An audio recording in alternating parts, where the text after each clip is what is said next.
खैरपुर मां सिंधियाना news network reporter फ़हीम ज़ैदी मूजिब खैरपुर जो रहवासी नौजवान कराची के इलाइक़े काइदाबाद मां गुज़िरियल 5 ॾींहनि खां पुरसार नमूने गुम।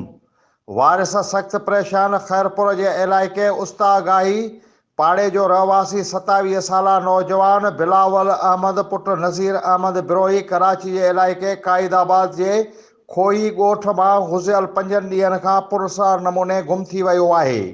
नज़ीर अहमद बिरोही ॿुधायो त गुज़िरियल 5 ॾींहनि खां मुंहिंजो पुटु बिलावल अहमद गुम आहे, जंहिं सबबि सख़्त परेशान आहियूं ऐं घर में बेचैनी वारी सूरतहाल छांइयल आहे।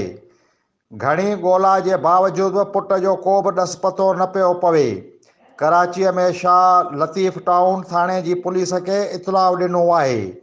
उन जे बावजूदि पुलिस नौजवान खे हथु करण में को बि क़दम न खंयो आहे। नौजवान जे वारसनि कराची पुलिस खां मुतालबो कयो त गुम थियल नौजवान जी ॻोल्हा में मदद कई वञे त जीअं जल्द नौजवान मिली सघे।